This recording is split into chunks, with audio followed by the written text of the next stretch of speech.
Whether you're a first-time mom or a mom of many, there's always something new to learn. The how, when, and why of every new stage can be so overwhelming. So I'm here to share everything I'm learning along the way in my journey of parenthood. I don't have all the answers, and I probably never will. I'm just a mom, probably much like you, who simply wants to do the best I can to raise good, tiny humans. I believe there's joy to be found in every season of motherhood, and the more we know, the better we can help them grow. This is the Learning as They Grow podcast. Hello, and welcome back to this week's episode of Learning as They Grow. I'm your host, Alicia Foster. So glad to have you back. 3 episodes now down, and I have so many things that I'm just so excited to talk to you about in this episode. We're going to start this week's episode, as usual, with highs and grows. So the high for my week was I got to go on a date night with my husband. Lots of fun. I actually was really looking forward to this kind of baby free time. And it's hilarious. As we went out, we had a great time. We went and had some crawfish and some beers at a local brewery. And we ended up seeing some people we know, and they had their kids there. And it was a moment when my husband and I both looked at each other and we were like, oh, Ellie would love this. But it was still important for us to have that time to ourselves. So it was just much needed and just a lot of fun bonding and remembering that it is my husband and I that started before having a baby. And it's important, I think, to work on that foundation of everything and just make time for your spouse too, on top of making time for yourself, making time for your kids, making time for your friends. Don't forget, make time for your spouse. So that was really fun. A lot of fun times and laughs and just great conversation. My husband truly is my best friend, and I really love getting to spend time with him. So that was my high of the week. My grow of the week. Okay. Balancing right now being a responsive parent, which I think that is kind of my parenting style, is what I've learned about myself, is that I want to respond to my child's needs, but still setting boundaries. I think boundaries are really important also to help grow her into the amazing young lady that she's going to be one day. She has to learn that like yelling at people is not going to always get you what you want. So that's what we're going through right now. She's trying to find her voice, and it's really exciting, but I'm working on things that will help her express her needs to me. That does not involve just yelling or throwing or getting frustrated and responding in a negative way. So that's been a growing experience for me and her as well right now. And just saying, okay, I'm going to respond to your needs. I want to be there for you, and whatever that may be, and understanding that, you know, you might be sensitive on some days and certain things might make you more sad, and it may not make sense to adults, but knowing that these are little people with big emotions who just don't know how to express it, but helping her learn how to express those things is going to be important. And for me, that's being responsive with boundaries. So that's something that I'm working on right now. Something a friend of mine actually did, and it sounds kind of silly, but it is so adorable seeing it work with my friend's 17-month-old daughter. She tells her patient hands whenever she needs her to wait for something, like if she's trying to make her food real quick and she has her sitting down, and if she's getting fussy, or there was a time we were over and Ellie was walking a little bit slower than my friend, and my friend's daughter wanted to dart up the stairs, and she said, nope, you're going to sit and have patient hands and wait for Ellington. And she sat down and she had these adorable little hands like resting on her lap. And that was just mind blowing for me. So that's something that we're working on right now, and understanding that she doesn't know what patient hands means. So I have to model it for her, and I use her hands, and 3 seconds waiting right now is huge for her age. So I congratulate her for that and tried to respond quickly with the food or the whatever it is that she's patiently waiting. So that's one thing that we're doing to redirect her from just yelling and like getting mad that she's having to wait. And another thing is bedtime, thinking about how I want to respond to her needs if she's needing to nurse a little bit more for comfort, or if she is wanting to just cuddle a little bit more. I am there to respond to those needs, but there comes a point with my child, at least, where she is like wanting to play and not just needing me there for her needs, but she's like, okay, you're still here. I get to stay up. And she gets a little aggressive sometimes and starts like hitting in a playful way. And so for me, I'm like, okay, this is my boundary now. I have to stop and I'm going to tell you good night and I'm going to walk out. And it's been a little difficult for both of us. And I'm not the kind of person who lets them cry it out, but I have learned with my daughter, if I give her like 30 seconds, 2 minutes, like small increments, then I go back in and I can reassure. Or sometimes, like within 30 seconds of her crying, she turns around and just lays down and falls asleep. And I'm like, okay, I was delaying your need for sleep. So just again, balancing that need and responsiveness with boundaries and how that can help her. So that's where I'm at with my grow right now. Okay, update on last week. I said that we were going to be starting some toddler transitions in our house. We got a toddler bed, and actually we were going to get a toddler bed, but ended up checking out our crib and seeing what was going on with how it can transition into different beds, and just took off the front piece. And it's been amazing to see, like, this is the perfect height for her to climb up on. There was the concern of her rolling off. And so I didn't really want another cage, like another toddler, level there where she could stand up and fall over or not be able to get up and down on her own. Also, I do like to lay in the bed with her, so I need to be able to roll out easily. So what I did is I created like a bumper inside of her sheet that I used a pool noodle for. So they sell these kind of bumpers. You can find them Amazon, Target, all the great stores. But I was like, okay, I think I can make this. Let me see. And I just used a pool noodle, chopped it down and put it on.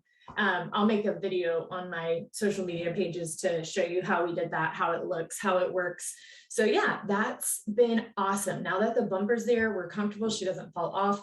It's really been awesome watching her on the monitor. I spend my time with her at night, do bedtime, read a book, nurse if needed, and lay down a little and then tell her good night. And she either like scoots up to the pillow and lays down and gets ready for bed, or she'll get off her bed, she'll go sit in her chair and read books, which is the cutest thing ever. Sometimes she goes and plays with some of her toys, and then she crawls back up on the bed whenever she's ready to go back to sleep. So that's been pretty cool transitioning. I wish we would have done it sooner. I know a lot of people do the either toddler bed or like a full-size bed or a floor bed as their first transitional bed outside of the room or the crib or the bassinet. And so next baby, I think I'll be doing that because this seems to work really well. She's able to regulate her own sleep. And we really haven't had many instances where you think that like, oh my gosh, she's going to be straight at the door, like banging on it, wanting to get out. But I think because we've gotten her so comfortable with her room and everything is baby proofed in there, it's all, safe for her to play with and climb on and different things like that. And so she knows her space now and she's able to enjoy that space. And then whenever she's ready for bed, she regulates that sleep and gets up there.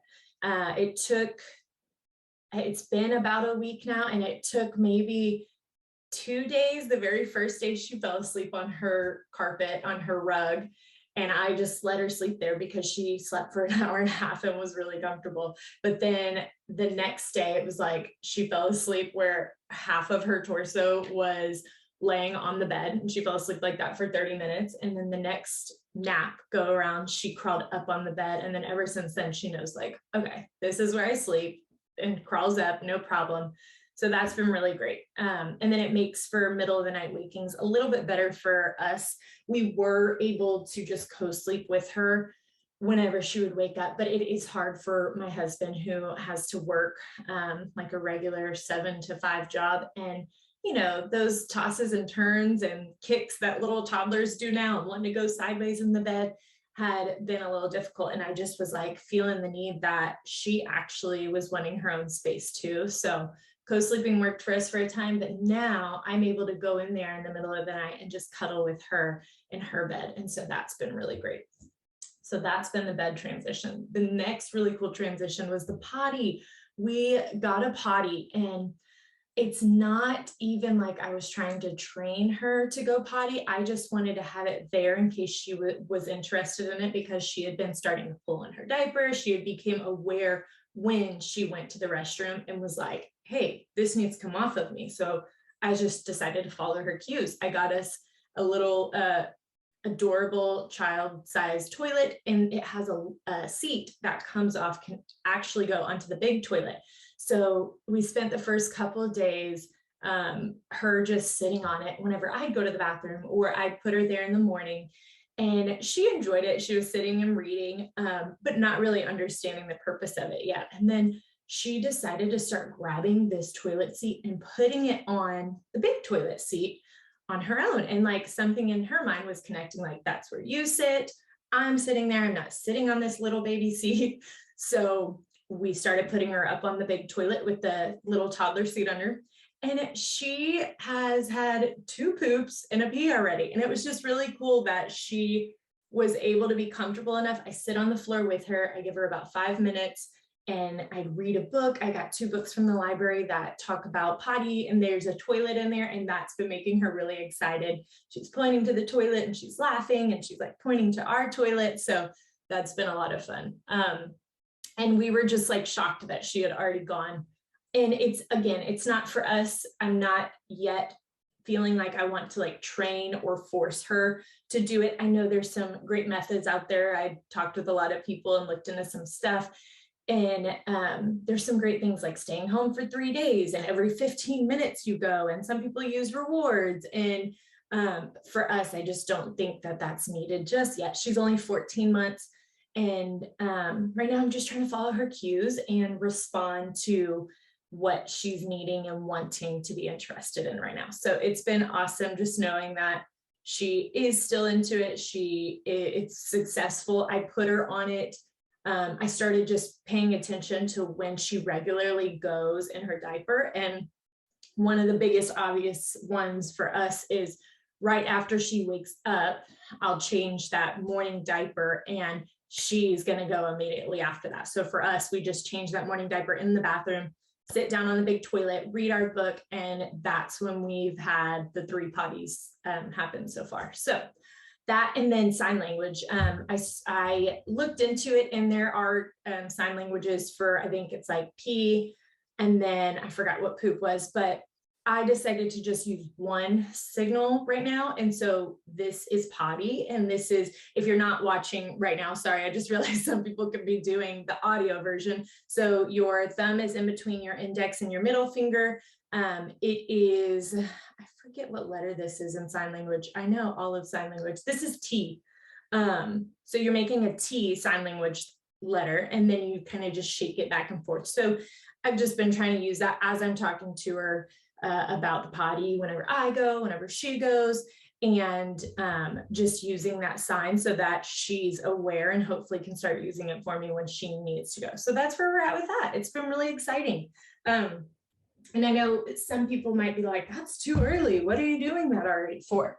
But I actually looked into it, and something that's really interesting is back before the 1960s, most people use cloth diapers. So if you can imagine, if you're not somebody who uses cloth diapers, like that gets tiresome, having to constantly clean like 8 to 10 dirty or wet cloth diapers throughout every single day for a whole year.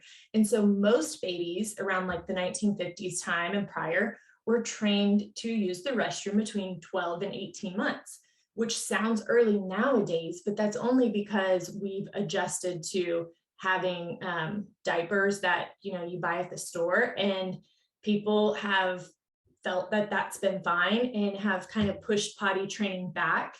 1960s, I think, was when they said the the diaper was like invented and started becoming a huge thing and was sold like as a very big norm to everyone instead of cloth diapers. And so that's where the potty training time really got pushed back to almost 2 years, some people 3 years, and a little bit later sometimes too. So something that I've always liked about our pediatrician has always told us that she's not going to compare our baby to babies nowadays, because there's a lot of different factors that I'll talk about in different episodes, but that we just don't do that might be normal in society right now. And so instead, she compares our child and her development to a 1950s baby. So when my baby was walking at 9 months, I'm like, yeah, that's awesome, right? And she's like, that's pretty average for a 1950s baby. Like, that's great. Good job. But you're doing, you're right on track is kind of where she put that for us. And it's been helpful for us to kind of think of everything that we do with her as what was the norm 1950s baby compared to now. And we just like to keep it more old fashioned if possible. And we think less is more when it comes to all of that and just following, her natural stuff. So that's why at 14 months, I was like, this isn't too early for us to potty train. I don't feel, I know some people do the whole elimination. I forget what it's called, but where you put your kid on a toilet at like 6 weeks. And, that's a whole other thing that is great if it works for you. But I just went off of following her cues, and that's where she's at right now. And so that's why we started. All right. Well, that wraps up this week's episode of Learning as They Grow. I'm Alicia Foster. If you have any questions regarding motherhood and need some support in any way, shape, or form, I'd be happy to be here for you. Hope y'all have an excellent day, and I'll see you next week.